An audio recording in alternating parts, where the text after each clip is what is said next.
Hello kabayan, kamusta? Welcome back sa ating channel. Kamusta po kayo? At kung hindi ka pa nakapag-subscribe, please click mo na po yung subscribe button and bell notification button para updated ka sa mga next videos na i-upload ko.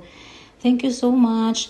And for this video, gusto ko pang share sa inyo yung papaano mag-transfer from GoTime to GCash. So before, yung my previous video na ako na from GCash to GoTime naman.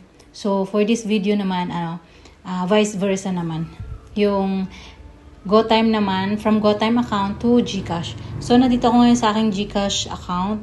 So, check natin yung balance. So, ito po yung balance ko as of now. Tapos, magta-transfer tayo from GoTime kasi may babayaran tayong bills. Gusto ko sa GCash i-pay bills, yon. Ito yung balance natin ngayon. So, mamaya i-check natin kung real-time na papasok. So, ayan guys, nandito ako ngayon sa aking GoTime account at magta-transfer nga tayo. So, i-check natin yung ating balance. So, ayan, meron tayong 12,000 and magta-transfer tayo ng 10,000 from GoTime to GCash. So, kiklik lang natin itong send transfer. So, ayan, click natin yon and okay. Other banks tayo kasi GCash. And then dito, kita agad natin. So, GCash.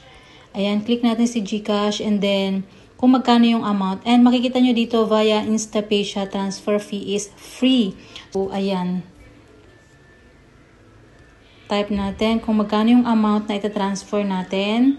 And then, click natin yung next. And then, lagay lang natin yung account number, yun yung GCash number, and then yung account name, yung pangalan mo, and then yung note.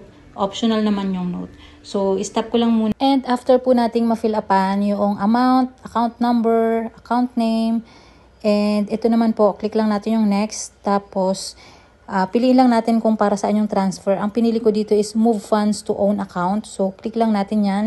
And then, ayan, lalabas na. I-confirm mo na lang yung details. So, nakalagay dyan via InstaPay and 0 nga yung transfer fee.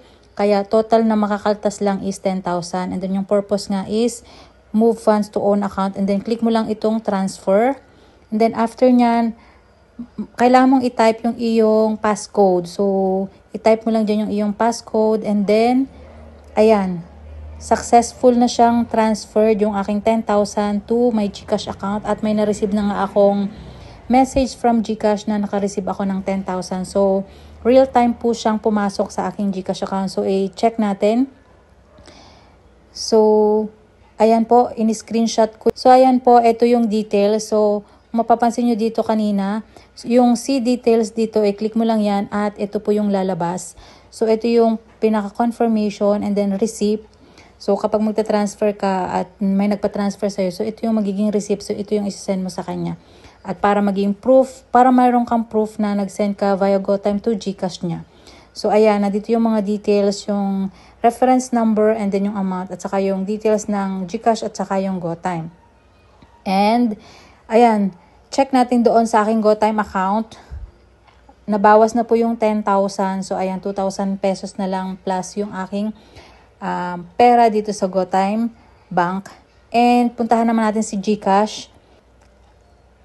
So, real time talaga siyang na-credit yung 10,000 sa aking GCash account.